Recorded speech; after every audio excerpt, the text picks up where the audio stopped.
कि आखिर वो कहाँ पर है। एंड यहाँ पर वो सामने डेजी को देखकर भी शॉक हो जाती है और उसे कहती है कि तुम यहाँ पर कैसे आई, तुम्हारा तो एक्सीडेंट हो चुका था। डेजी कहती कि तुम्हारे सर पे क्या लग गया है, तुम ऐसी बातें कर रही हो। वहीं यहाँ पर रनन अपना फेस मिरर में देखती है, तब जाके उसे ऐसा लगने लगता है कि हो सकता है मेरा वापस से रीबर्थ हुआ हो। फिर बाद में यहाँ पर आज उससे पूछती है कि आज कौन सा दिन है और मैं यहाँ पर क्या कर रही हूँ। तब डेजी उसे बताती है कि आज तुम्हारी जी के साथ में शादी है।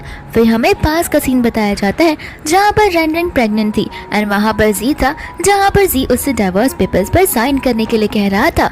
रनन यहाँ पर उसे पूछते कि इतने सालों बाद अब क्यों मुझसे तुम डाइवोर्स लेना चाहते हो, तो मुझसे शादी क्यों की। जी यहाँ पर कहने लगता है कि तुम ये फैमिली की बस बेटी थी, इस वजह से मुझे तुम्हारे साथ शादी करनी पड़ी, वरना मैं तुम जैसी लड़की के साथ कभी भी शादी नहीं कर सकता। यहाँ पर रनन को कुछ समझ नहीं आ रहा होता, तो फिर जी भी यहाँ पर गुस्से में आकर उसे धक्का मार देता है। यहाँ पर रनन जी से कहने लगती है कि मेरे बारे में नहीं तो कम से कम अपने बच्चे के बारे में सोच कर तो देखो, अगर तुम मुझसे प्यार नहीं करते तो फिर मेरे साथ बच्चा करना क्यों चाहते थे। यहाँ पर जी कहने लगता है कि ये फेस के साथ मैं तुम्हारे साथ बच्चा कभी भी नहीं कर सकता, वो तो तुम्हें बच्चा चाहिए था, बस इस वजह से ये सब हुआ, वरना तुम्हारे इस फेस पे जिस पे इस तरीके का मार्क है मैं तो उसे जिंदगी में देखना भी ना चाहूँ। यहाँ पर रनन कहने लगती है कि भूलो मत, ये मार्क सिर्फ तुम्हारी वजह से है, तुम्हें बचाने के चक्कर में। जी कह रहा था कि तुम्हें सच में लगता है कि तुमने मुझे बचाया है। एंड यहाँ पर इतनी देर में शीन आ जाती है, जहाँ पर वो कहने लगती है कि जाने दो जी, इसके साथ बहस करके कुछ मतलब नहीं है, ऐसे भी इसकी सारी प्रॉपर्टी और एसेट अब हमारे नाम पर हो चुकी है, तो फिर अब हमें इससे और क्या ही चाहिए। जी यहाँ पर कहने लगता है कि मेरा मोटिव तुम्हारे साथ शादी करना तो कभी नहीं था, वो तो तुम थी जिसे मैं पसंद था, तुम्हारे लिए मैंने ये सब किया है, मुझे तो बस तुम्हारी फैमिली की एसेट से मतलब था, जो कि अब मुझे मिल चुका है। यहाँ पर शीन कहने लगती है कि तुम्हें पता है ना तुम्हारे ग्रैंडपा इकलौते बच्चे, अगर हमने उनके साथ कुछ कर दिया तो। फिर यहाँ पर जबरदस्ती वो उससे डाइवोर्स पेपर साइन करने के लिए कहती है। फिर यहाँ पर बाद में वो उसके सामने कुछ पिल्स होते हैं वो रखकर भाग जाते हैं। फिर बाद में हम यहाँ पर वापस से प्रेजेंट में आ जाते हैं, जहाँ पर रनन ठान लेती है कि पास्ट लाइफ में तो मैंने ये सब होने दिया, लेकिन मुझे वापस से इस रीबर्थ का मौका मिला है जहाँ पर मैं अपना हिसाब चुकता कर तो पूरा का पूरा रहूंगी। फिर बाद में यहाँ पर वो लोग ग्रूम का वेट कर रहे होते हैं, यानी किसी का। आपस में सभी लोग बात करने लगते हैं कि कहीं ग्रूम यहाँ से भाग तो नहीं गया है ना। फिर बाद में डेजी यहाँ पर रनन से कहने लगती है कि तुम्हें क्या लगता है किसी कहाँ पर गया होगा। तो फिर बाद में रनन बोलने लगती है कि मुझे बड़ी खुशी होगी अगर वो यहाँ पर आए ना, हम यहाँ पर ग्रूम का चेंज कर सकते हैं। डेजी कहती कि तुम्हें समझ आ रहा है तुम क्या कह रही हो। रनन बोलते कि हाँ, उसके साथ शादी करने से तो अच्छा है मैं किसी और के साथ शादी करूँ। यहाँ पर तो मैनेजर भी आकर पूछता है ग्रूम आया नहीं है तो क्या हमें शादी कैंसिल करनी पड़ेगी, लेकिन रनन ऐसा करने से मना कर देती है। फिर यहाँ पर मैनेजर अनाउंसमेंट करने लगता है जहाँ पर ग्रूम देरी से आने वाला है, लेकिन ग्रूम देरी से नहीं आता, ग्रूम तो टाइम पर आ जाता है। एंड यहाँ पर उसके होने वाला हस्बैंड यानी कि फियांसे बनकर आता है चान। फिर हमें यहाँ पर पास का सीन बताया जाता है जहाँ पर रनन को बहुत पहले से पता था कि जी इस शादी में नहीं आने वाला और ये इसका ही बदला निकालने के लिए उसका मजाक उड़ाना चाहता था। इस वजह से रनन चली जाती है उसके भाई के पास पे, जहाँ पर वो सोचने लगती है कि अगर मैं उसके भाई के साथ में ये शादी कर दूँ तो बहुत अच्छा रहेगा। ऐसे भी हमारी शादी के 1 साल बाद उसका भाई मर चुका था। दूसरा यहाँ पर चान अपनी मम्मा के साथ बात कर रहा होता है कि मैं बिजनेस मैरिज बिल्कुल नहीं करूँगा। इतने में ही रनन आ जाती है जो उसे अपने आप से शादी करने के लिए कहती है। चान उसे बोलने लगता है कि तुम्हारे साथ शादी मैं नहीं कर सकता और तुम मेरे साथ शादी करना चाहती हो। रनन यहाँ पर उसे कहती है कि देखो, मेरे साथ शादी करोगे तो फायदे में रहोगे और मैं तुम्हें उसकी फैमिली के साथ में लड़ने के लिए अलग अलग सीक्रेट्स बताऊंगी। फिर यहाँ पर बाद में चान उसके साथ शादी करने के लिए रेडी हो जाता है। तो यहाँ पर डेजी कहने लगती है तुम क्या मेरे भाई के साथ भी शादी करने वाली हो। तो फिर रनन बोलने लगती कि हाँ, अभी ग्रूम तो आया नहीं है तो मैं इतनी सारी मेहनत वेस्ट कैसे जाने दूँ। लेकिन इतने में यहाँ पर रनन के मॉम डैड आ जाते हैं जो उसकी शादी को अपोज करने लगते हैं। मन में रनन यहाँ पर कहने लगती है कि ये मेरे मॉम डैड और मेरी बहन, ये तीनों की दोनों ने पूरे लाइफ में मेरा साथ कभी भी नहीं दिया। और हमें पास का सीन बताया जाता है जहाँ पर रनन ने न्यू कॉलेज ज्वाइन किया था और उसकी ग्रैंडपा की रनन बहुत प्यारी होती है। ग्रैंडपा ने यहाँ पर रनन को खास तोहफा भिजवाया था जो कि दूर से शीन देख रही थी और मन में कहने लगती है कि जब देखो तब ग्रैंडपा इसी के लिए कुछ ना कुछ करते रहते हैं और मुझे नजरअंदाज कर देते हैं। तो फिर यहाँ पर वो आ जाती है और बोलने लगती कि सिस्टर तुमने मेरे लिए गिफ्ट लाया है। एंड यहाँ पर उसके डैड भी आ जाते हैं। तो फिर रनन कहने लगती कि नहीं, ये दादाजी ने भिजवाया है मेरे लिए क्योंकि आज मेरा फर्स्ट डे है ना। तो फिर बाद में ऐसे उदास का मुंह लेकर वो नाटक करने लगती है और शीन बोलने लगती है कि ठीक है, मुझे तो लगा कि तुमने मेरा बर्थडे प्रेजेंट लाया है। देन यहाँ पर बाद में रैनन से माफी मांगने लगती है। दूसरा और उसके डैड रैनन का कपड़ा छीन कर दे देते हैं शीन को और कहते हैं कि तुम कमाने क्या लगी हो, तुम्हें लगता है कि सब कुछ तुम रख सकती हो, ऐसे भी हो तुम्हारी सोची सिस्टर है, तुम पहले दिन कहीं पर भी जा रही हो तो कुछ भी पहन कर जा सकती हो, लेकिन तुम अपनी बहन को एज ए बर्थडे प्रेजेंट तो दे ही सकती हो। फिर यहाँ पर ना चाहती हुई भी रैनन को उसे वो कपड़ा देना ही पड़ता है। लेकिन हम वापस से प्रेजेंट में आते हैं और यहाँ पर रैनन ठान लेती है कि पास्ट लाइफ में उसने अपने फैमिली से जो भी अब्यूज चाहा है वो सारी चीजें वो इस लाइफ में बिल्कुल नहीं सहने वाली और वो इनका भी बदला निकाल कर रहेगी। यहाँ पर उसके डैड उसे कह रहे होते हैं कि चुपचाप हमारे साथ चलो, तुम ये शादी नहीं कर सकती क्योंकि तुम्हारी शादी जो है वो सी के साथ में फिक्स हुए। लेकिन यहाँ पर रैनन जाने से मना कर देती है तो उसका डैड रैनन पर हाथ उठाने वाला था। रैनन उनका हाथ पकड़कर बोलने लगती है कि अगर तुम्हें इस शादी की इतनी फिक्र है तो जाओ जाकर अपने दामाद जी से ही पूछो कि आखिर वो कहाँ पर है। एंड हमें यहाँ पर पता चलता है कि जी तो उस समय शीन के साथ नाइट स्पेंड किया होता है, जिस वजह से वो और सो गया था और इस शादी में नहीं आ पाया था। चान यहाँ पर समझ जाता है कि रैनन की फैमिली उससे बहुत ज्यादा ही टफ टाइम देती है, तो फिर यहाँ पर रैनन को अपने करीब लाता है और कहता है कि अगर मेरे फियांसे की इजाजत हो तो हम इस वेडिंग को शुरू कर सकते हैं। उसका डैड बोलने लगता है कि तुम कौन होते हो यहाँ पर शादी को स्टार्ट करने वाले। फिर यहाँ पर चान अपना नाम बताता है एंड यहाँ पर उसका नाम सुनते ही उसके डैड उसके साथ में शादी करवाने के लिए रेडी हो जाते हैं क्योंकि चान एक बहुत ही बड़ी कंपनी का CEO होता है। उसकी मॉम भी यहाँ पर अपोज करती है लेकिन उसके डैड उसकी मॉम को चुप करवा देते हैं। इसके बाद में यहाँ पर रैनन चान को एज अपना हस्बैंड एक्सेप्ट कर लेती है एंड यहाँ पर चान भी रैनन को एज अपना वाइफ एक्सेप्ट कर लेता है। फिर यहाँ पर दोनों की किस भी हो जाती है जहाँ पर रैनन शॉक हो गई थी क्योंकि उसे एक्सपेक्टेड नहीं था कि चान उसे किस करेगा। इसके बाद में उनके घर जाने का टाइम आ जाता है तो फिर चान उसे कहता है कि वहाँ कहाँ जा रही हो, तुम्हें मेरे साथ मेरे घर चलना है। रैनन यहाँ पर शर्माने लगती है तो फिर चान उसे कहता है कि इतना करेज लेकर तुम मेरे साथ आई थी शादी का नाम लेकर और अब खुद ही घबरा रही हो मेरे घर चलने से। रैनन कहते कि ऐसी बात नहीं है, वो बस मैं थोड़ी सी शाय हूँ। फिर यहाँ पर वो लोग चान के घर पे पहुंच जाते हैं जहाँ पर चान के घर में बहुत सारे स्नूकर्स वाले टेबल होते हैं एंड रैनन को समझ नहीं आता कि आखिर उसका कमरा कौन सा है। चान उसे कहने लगता है तुम्हारा कमरा क्या होता है, तुम तो मेरे साथ ही नाइट स्पेंड करोगी ना। रैनन यहाँ पर कहते कि बिल्कुल नहीं और यहाँ पर वो चिल्लाने लगती है उस पर। तो फिर बाद में वो कहता है कि मैं तो बस मजाक कर रहा हूँ, तुम्हारा रूम ऊपर है। दूसरा वो अपने असिस्टेंट को कॉल कर कह देता है कि सभी न्यूज मीडिया में मेरे शादी के बारे में न्यूज फैला दो। और तो और यहाँ पर तो असिस्टेंट को यकीन नहीं होता कि उसके बॉस ने सचमुच शादी कर ली है। साथ साथ यहाँ पर चान उसे उसकी मैडम का सारा लगेज घर वापस लाने के लिए कहता है। दूसरे यहाँ पर हम अंकल और आंटी को देखते हैं यानी कि रैनन के मॉम एंड डैड को एंड यहाँ पर वो लोग बात कर रहे होते हैं जहाँ पर उसकी मॉम कह रही थी कि अगर उसने उस चान के साथ में शादी कर ली है तो हम जी की फैमिली को क्या कहेंगे। यहाँ पर अंकल कहने लगते हैं कि तुम्हें पता भी है हमारे हाथ में सोने की मुर्गी आई है और तुम चाहते हो कि मुझे इतने आसानी से जाने दे। जी का जितना वैल्यू नहीं होगा उसका into 100 टाइम्स उस चान का वैल्यू है, तो हमें खुश होना चाहिए और जी को तो हम बाद में हैंडल करके कुछ बहाना दे देंगे। दूसरे हम यहाँ पर रैनन को देखते हैं जिसे याद आता है कि वो तो अपना सामान लेकर ही नहीं आई है। तो फिर यहाँ पर वो चान को बुलाने लगती है एंड चान उसे जवाब देने के बदले उसे अपने और खींच लेता है। रैनन कहते हैं कि मैं बुला रही थी तो जवाब देने नहीं हुआ। तो वो कहता है कि माफ करना, मुझे तो कुछ सुना ही नहीं दिया। फिर वो अपने कपड़ों के बारे में पूछने लगती है और वो कहता है कि टेंशन मतलब असिस्टेंट ने सारे तुम्हारे सामान वापस ला दिए है। फिर दूसरा यहाँ पर वो जाने लगती है तो फिर चान उसे अपनी ओर खींच लेता है जहाँ पर रैनन चिल्लाती है और वह दोनों के दोनों बेड के ऊपर गिर जाते हैं जहाँ पर उनकी क्लोजनेस बहुत बढ़ जाती है। लेकिन यहाँ पर रैनन उसे थप्पड़ मार देती है और वहाँ से उठने के लिए कहती है। फिर यहाँ पर बाद में चान बोलने लगता है कि तुम खुद मुझे लेकर गिरी थी, दिखती तो इतनी पतली हो लेकिन तुम्हें ताकत तो हाथियों जैसी है। फिर यहाँ पर बाद में उसे कहने लगता है कि मैं तुमसे कुछ इम्पोर्टेंट बात करने के लिए आया था एंड यहाँ पर वो उसे बोल देता है कि कल जाकर हमें हमारा मैरिज सर्टिफिकेट ले लेना चाहिए। रैनन बोलते कि उसकी क्या जरूरत है। चान बोलता है कि जरूरत वो तो कंपलसरी है ना, हमारी शादी हो चुकी है, न्यूज में भी इन सब बातों को सभी लोगों को पता चल चुका है, तो मैरिज सर्टिफिकेट होना तो लीगल काम है। फिर इसके बाद में यहाँ पर हम जी को देखते और शीन को देखते। शीन यहाँ पर मन ही मन खुश हो रही थी कि रैनन ने बिलीव भी नहीं किया होगा मेरे लिए जी अपनी शादी छोड़ देगा। यहाँ पर बाद में जी को उसकी मम्मा का कॉल आ जाता है जो उसे उस न्यूज के बारे में बताने लगती है एंड यहाँ पर जी उस न्यूज को देख के दिल मिला आ जाता है और सीधा पूछने लगता है कि शीन को तुम ये सारी बातें बताती। शीन यहाँ पर उन दोनों के फोटोज देखकर शॉक हो जाती है और बहुत गुस्से में आ जाती है, लेकिन उससे ज्यादा गुस्से में जी होता है जो कि शीन का गला पकड़ लेता है और कहता है कि मुझे तो लगता है तुमने ये जानबूझकर किया है नाइट स्पेंड करना ताकि मैं अपनी वेडिंग में ना जा सकूं, और तुम्हें पहले से ही सब कुछ पता था। यहाँ पर बेचारी बोलती रह जाती है कि मुझ पर विश्वास करो, मेरा कोई भी इरादा नहीं था ऐसा और मुझे इन सब चीजों के बारे में पता भी नहीं था। हो सकता है शायद से ये सब डेजी का चाल हो क्योंकि वो डेजी का भाई है एंड डेजी ने ये सारी चीजें की हो। फिर यहाँ पर जियो से धमकी दे देता है कि अपनी बहन पे कुछ ज्यादा ही नजर रखो, अगर कोई भी चीज मिस आउट हुई तो तुम देख लेना।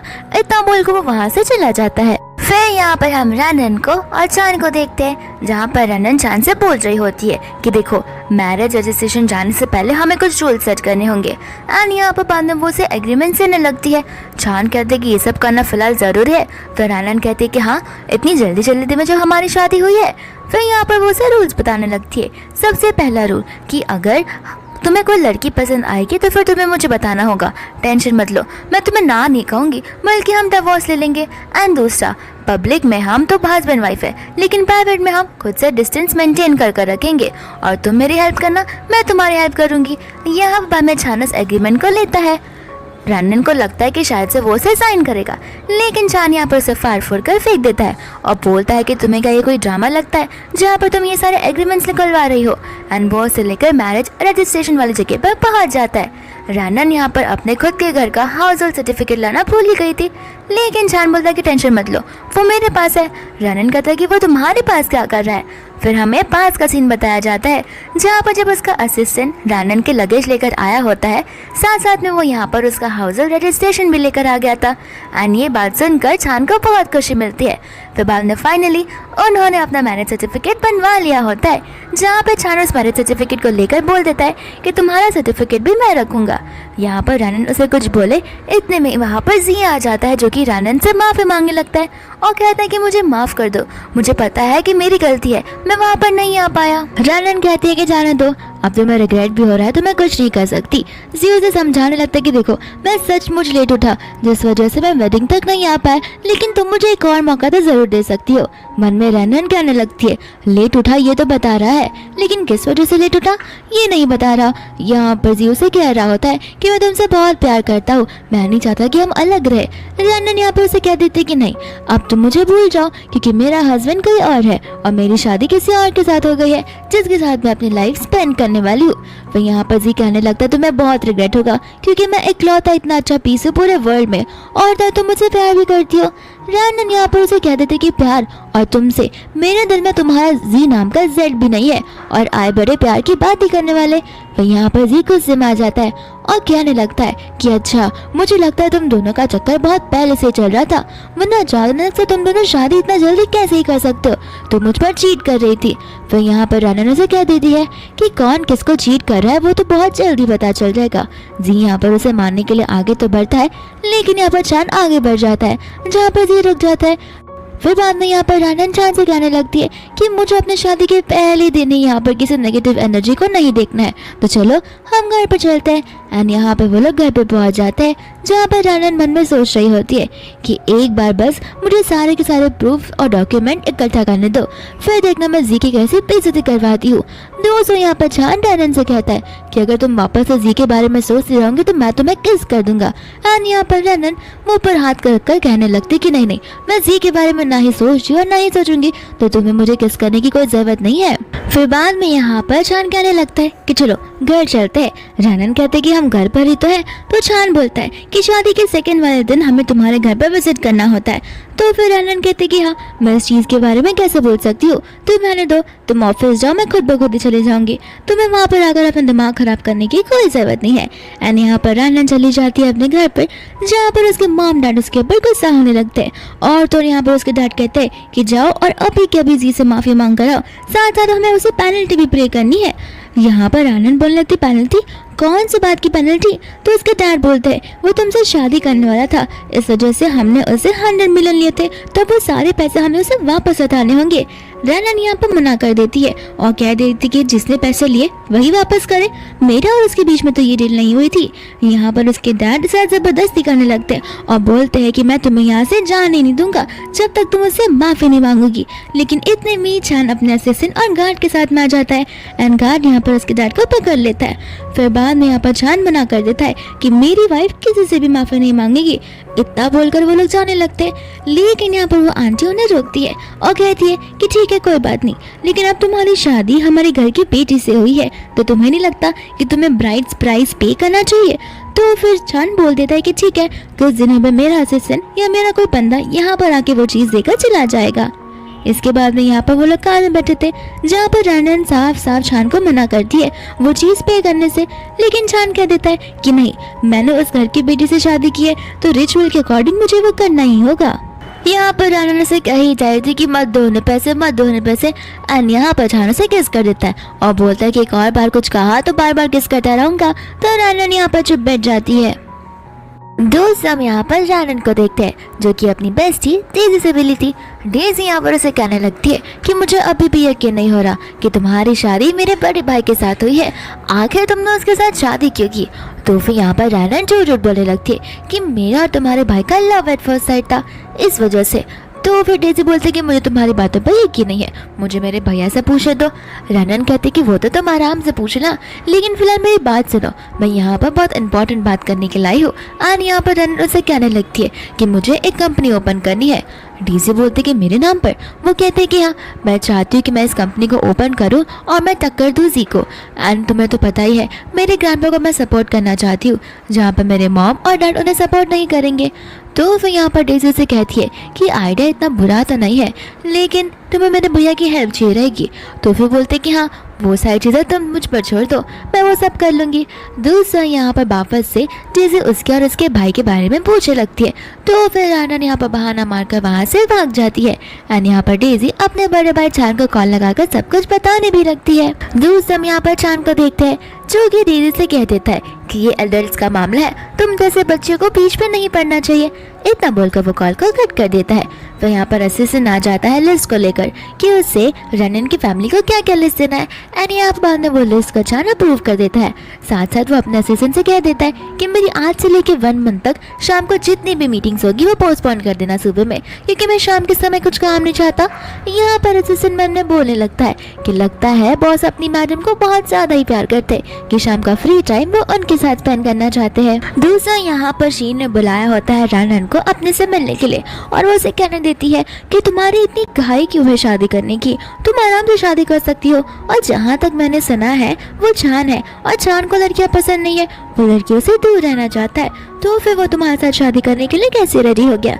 यहाँ पर बाद में वो उसे वार्न कर देती है कि अगर मैं मेरे हस्बैंड के खिलाफ एक और भी उल्टी सीधी बात सुनूंगी तो फिर तुम याद रखना मैं तुम्हें सदा को नहीं बोलूंगी। यहाँ पर बाद में उसे कहने लगती कि ठीक है, लेकिन मैं बता देती हूँ जी बहुत हार्ट ब्रोकन होगा, तुम्हें एक बार उसकी बात सुन लेनी चाहिए। लेकिन रनन बोलती है कि जो बात करने के लिए कहा है सिर्फ वो बोलो, क्योंकि मेरे पास तुम्हारे साथ बहस करने के लिए टाइम नहीं है। तो फिर यहाँ पर शीनो से बताने लगती है कि देखो अब तुमने चांद के साथ में शादी कर ली है तो फिर अब तुम हमारी फैमिली का हिस्सा नहीं हो, इसलिए डैड कंपनी मेरे नाम पर कर रहे हैं और मैं नई सीईओ बनने वाली हूँ। तो फिर बाद में यहाँ से रनन उसकी बात को सुनकर जाने लगती है, लेकिन यहाँ पर शीन उसे रोकती है और बोलती है कि इतना जल्दी तुम नहीं जा सकती। एंड यहाँ पर शीन पागलों जैसे खुद को ही थप्पड़ मारती है और चिल्ला चिल्ला कर रोने की आवाज़ निकालने लगती है। तो डैड भाग भाग कर आ जाते हैं, जहाँ पर वो डैड को कहने लगती है कि देखो ना, मैंने बस उसे इतना कहा कि डैड कंपनी मेरे नाम पर कर रहे हैं तो इससे मुझे थप्पड़ मारा और कहा कि मैं कंपैटिबल नहीं हूँ इस कंपनी के लिए। यहाँ पर उसके डैड बोलने लगते हैं कि तुम्हें तो शीन के लिए खुश होना चाहिए कि वो सीईओ की पोजीशन पर गई है और मैं कहा तुम्हें कंपनी से निकाल रहा हूँ, तुम अभी भी उसके असिस्टेंट बनकर उसकी हेल्प कर सकती हो। यहाँ पर रनन को गुस्सा आता है, वो कहने लगती है कि मैं आपको कुछ भी कह लूँ, आप साइड लेने वाले तो शीन के ही हो।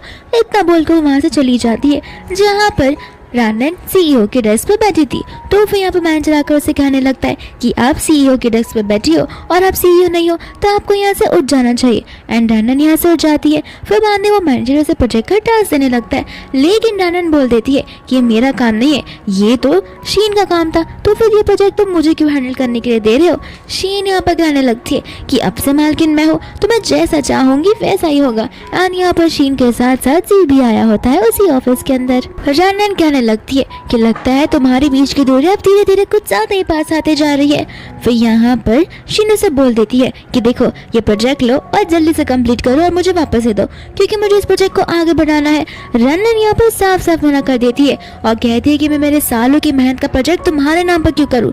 तो फिर यहाँ पर शीन उसे धमकी देने लगती है कि ठीक है मत करो, अगर ज्यादा ही हिम्मत है तो जाओ और जाकर डैड से बात कर लो। रानन कहती है कि ठीक है मैं जाकर डैड से बात कर लूंगी।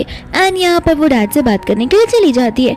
यहाँ पर वो उन्हें बोलने लगती है कि आखिर मैं अपनी मेहनत शीन के नाम पर क्यों करूँ। तो इसके डैड उसे समझाने बुझाने लगते कि तुम शीन के नाम पर कहाँ कर रही हो, तुम तो मेरी कंपनी के नाम पर कर रही हो ना। यहाँ पर रानन अपने डैड को समझाने की कोशिश करती है कि ये मेरा प्लान है, मेरा प्रोजेक्ट है, मेरे नाम पर जाना चाहिए, कंपनी का फायदा तो हो ही जाएगा। तो फिर उसके डैड कहते हैं कि इसमें क्या हुआ, तुम्हारा नाम आए या फिर शीन का नाम आए, शीन तो तुम्हारी बहन जैसी है और उसका अच्छा जाना तो तुम्हारा हक बनता है। रानन यहाँ पर कह देती है अगर आप यही सब करना चाहते हो तो मुझे इस कंपनी में नहीं रहना है, मैं यहाँ से रिजाइन कर रही हूँ। इतना बोलकर वो वहां से फिर चली जाती।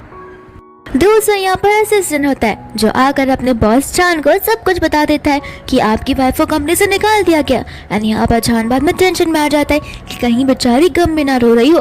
तो फिर वो फटाक से उसे ढूंढने के लिए निकल जाता है। चान उसे ढेर सारे कॉल लगाता है लेकिन एक भी कॉल रानन पिक नहीं करती। फिर वो उसे ढूंढते ढूंढते घर पहुंच जाता है और हर एक रूम में उसे ढूंढने लगता है।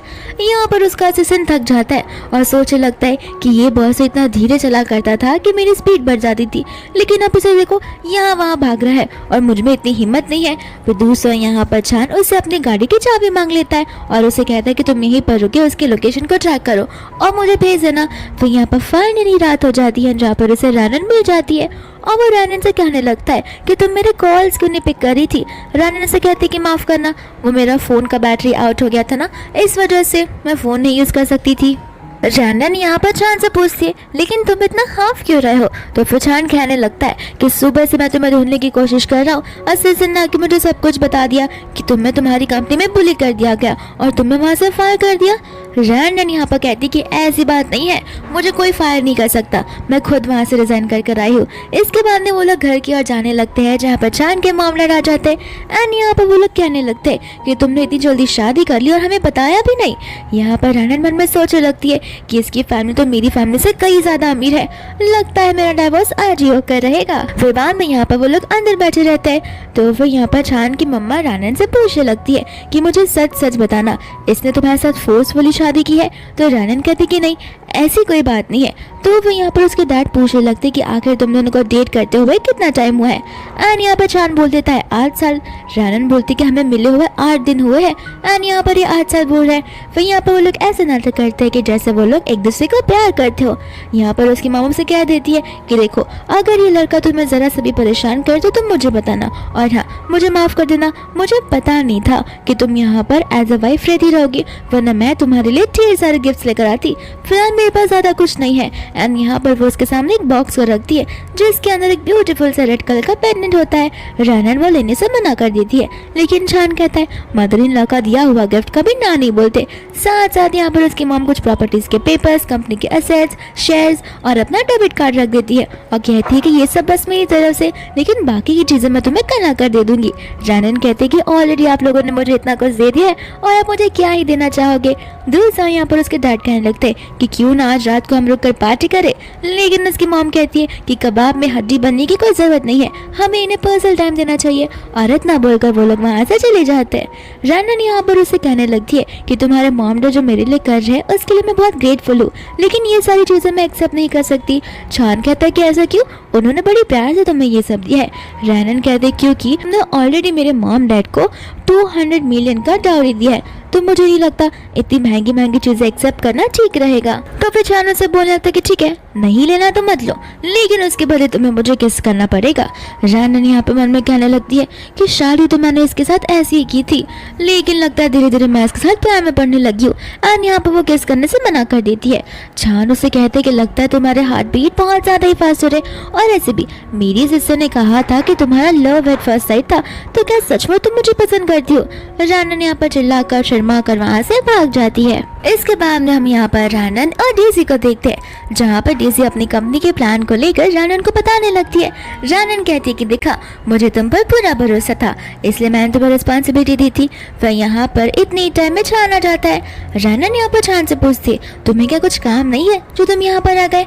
छान मन में बोलने लगता कि काम तो बहुत है, लेकिन मैं तुम्हें मिस करना बंद नहीं कर सकता। और वो उसके सामने कहते कि नहीं, मुझे मेरी बहन से मिलने का मन किया तो मैं आ गया यहाँ पे। फिर इसके बाद में यहाँ पर डेजी उसे अपनी कंपनी के बारे में बताने लगती है, जहाँ पर छान 1 मिलियन का अमाउंट ट्रांसफर कर देता है रानन पर। रानन यहाँ पर उसे कहने लगती है कि तुम्हें नहीं लगता कुछ ज्यादा ही पैसे तुमने ट्रांसफर कर दिए। छान कहता है इसमें क्या हुआ, ऐसे भी मैं अपनी वाइफ को कंपनी ओपन करने में सपोर्ट कर रहा हूँ और मुझे शेयर्स भी तो मिलेंगे। फिर यहाँ पर मैं डेजी बोलती है कि वो तुम्हारी वाइफ है, लेकिन मैं तो तुम्हारी सिस्टर हूँ ना, बचपन से तुम्हारे साथ रही हूँ, तो तुम्हें नहीं लगता है कम से कम उसका 50% तो मुझे दे दो। लेकिन यहाँ पर छान से कुछ नहीं देता और वहाँ से अपनी वाइफ यानी कि रानन को लेकर वहाँ से चला जाता है। दूसरा यहाँ पर हम शीन को देखते हैं, जहाँ पर उसका असिस्टेंट उस कंपनी के बारे में उसे बताने लगता है और कहता है कि मार्केट में एक नई कंपनी आई है जो इस प्लान के ऊपर वर्क कर रही है, एंड वहाँ पर उनका जो इन्वेस्टमेंट अमाउंट है वो कुछ ज़्यादा ही है, तो पॉसिबिलिटी है कि ये प्लान और प्रोजेक्ट उन्हें मिल जाए। शीन यहाँ पर कहने लगती है कि उस कंपनी के बारे में पता लगाओ, और मैनेजर बोलने लगता है कि उस कंपनी का ओनर कोई और नहीं बल्कि आपके सिस्टर रानन ही है। एंड यहाँ पर शीन को बहुत गुस्सा आ जाता है। दूसरे यहाँ पर रानन अपनी कंपनी में होती है, जहाँ पर वह सभी स्टाफ्स को मोटिवेट करती है। इसके बाद में वो लोग अपने कैबिन में जाते हैं, तो फिर यहाँ पर डेजी उसे एक इन्विटेशन देती है एक इवेंट का, और कहते हैं कि इस इवेंट में शीन भी आने वाली है, तो फिर ये बड़ा अच्छा मौका है उन लोगों से बदला निकालने का। एंड यहाँ पर रानन और डेजी उस इवेंट में पहुंच जाते हैं। फिर यहाँ पर शीन और जी आ जाते हैं। शीन कहने लगती कि मुझे नहीं पता था तुम सच मुझे इस इवेंट में आ जाओगी। रानन बोलती है कि अगर मेरी बहन ने मुझे इस इनविटेशन को दिया होगा तो मुझे तो इस इवेंट में आना ही था, और अच्छा हो मैं यहाँ पर आई, मुझे अपनी न्यू कंपनी से तुम्हें इंट्रोड्यूस करवाना है। एंड यहाँ पर वो अपना कार्ड देती है जो कि जी रख लेता है। जी यहाँ पर उसे कहने लगता है कि मुझे यकीन था तुम यहाँ पर जरूर आओगी, जरूर तुम्हारा मन अब उस चांद से उब चुका होगा, तो फिर तुम मुझसे शादी करने के लिए आई हो ना, मुझे पता है, कोई बात नहीं, तुम टेंशन मत लो, अगर तुम छान को डिवोर्स दे दोगी और इसके बाद भी मैं तुम्हारे साथ सेकंड हस्बैंड बनने के लिए रेडी हो जाऊंगा।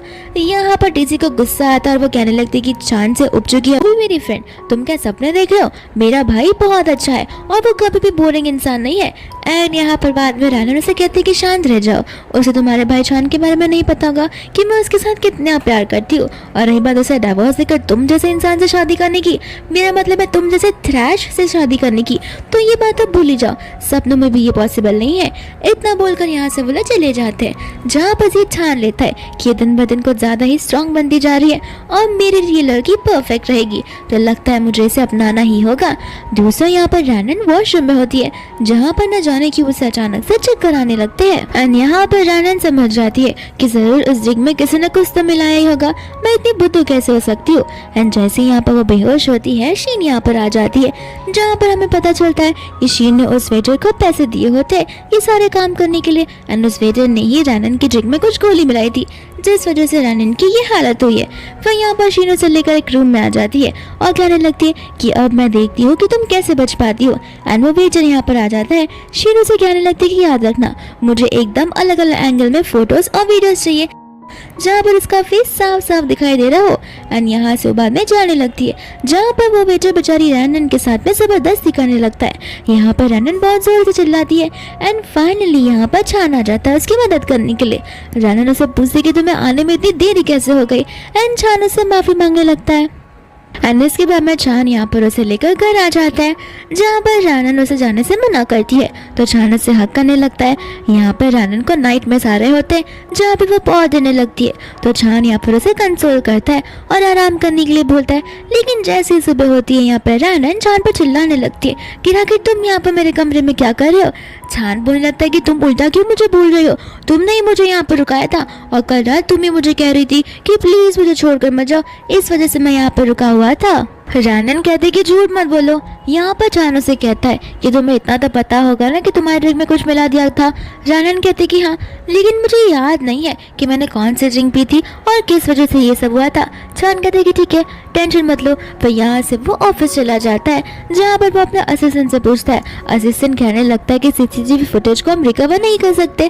तो चान बोलता है कोई बात नहीं, उस वेटर को अपने हाथ में ले लो और उसे छोड़ना मत जब तक वो तुम्हें सब कुछ बता ना दे।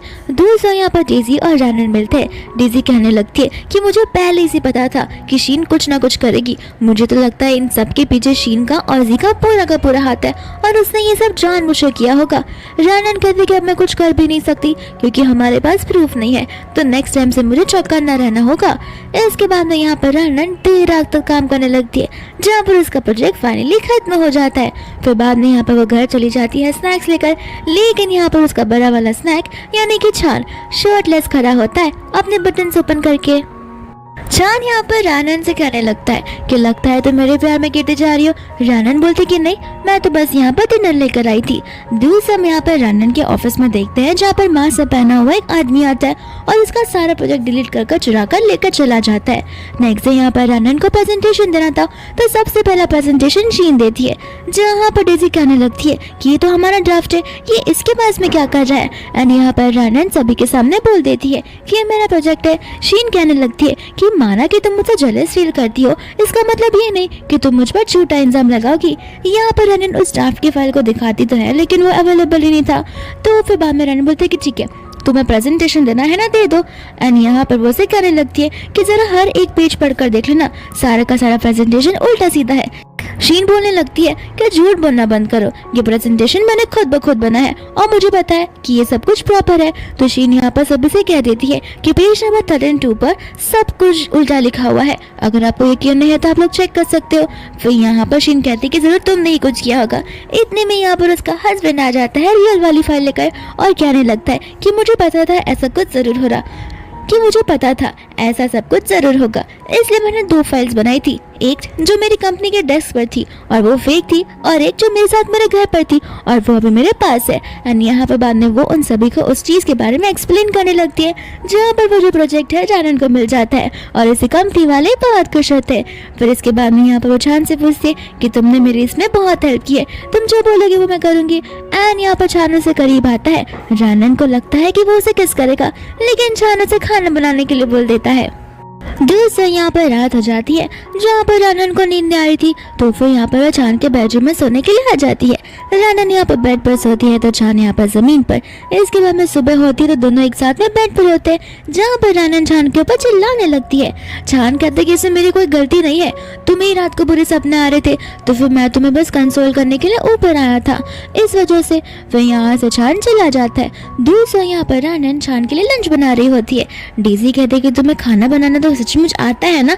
रानन कहते कि हाँ, वो मैंने बस कभी बनाया नहीं है, लेकिन तुम्हें टैलेंट को नजरअंदाज मत करो, मुझे बड़ा अच्छा खाना बनाने आता है। फिर इसके बाद में यहाँ पर रानन खाना बना लेती है, जहाँ पर डेजी उस चीज को तो स्मेल भी नहीं कर पा रही थी, और रानन उस लंच को लेकर पहुंच जाती है ऑफिस में, जहाँ पर वो उस चीज को ट्राई करने के लिए बोलती है।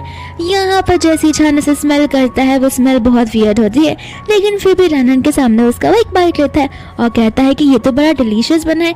इसके बाद में यहाँ से रानन चली जाती है। दूसरा यहाँ पर रानन अपने एक क्लाइंट से मिलती है। अनसा क्लाइंट और नहीं बल्कि उसी स्कूल का ही क्लासमेट होता है, जिसका नाम होता है लियो।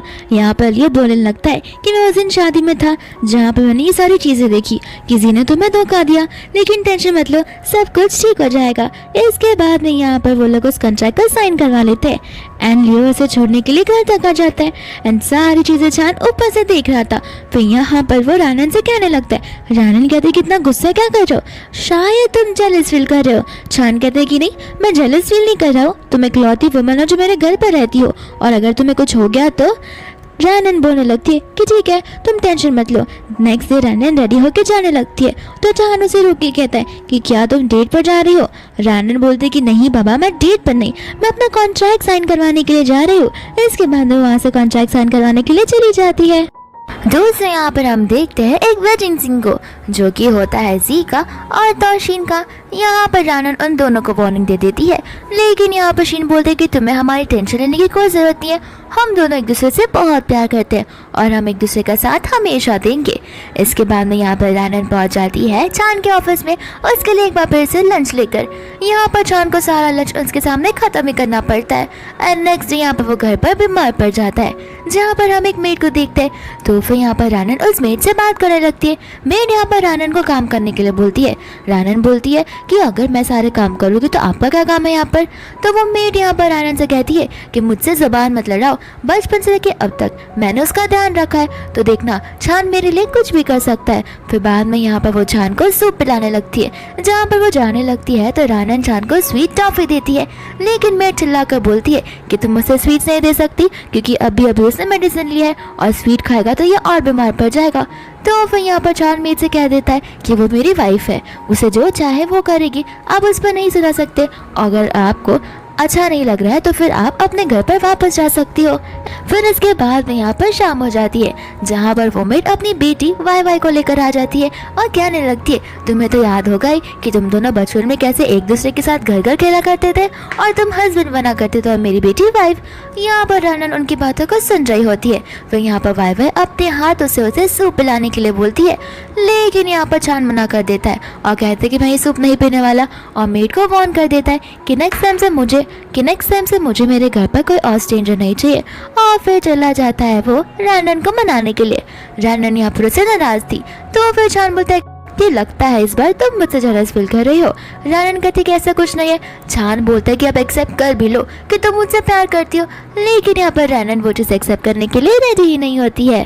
दूसरा यहाँ पर रानन और लियो होता है जो कि उस कंपनी से बाहर निकल रहे थे एंड तभी वहाँ पर जी गुस्से में आता है एंड यहाँ पर एक वैन होती है जो जी को टक्कर मार लेती है। तो फिर रानन जी को लेकर हॉस्पिटल में चली जाती है। दूसरा यहाँ पर एक डिलीवरी बॉय आ जाता है रिपोर्ट लेकर एंड यहाँ पर अपने हॉस्पिटल में रानन जी को बताने लगती है कि देखा किसी ने तो हायर किया था उस ड्राइवर को ताकि वो तुम्हारी जान ले सके।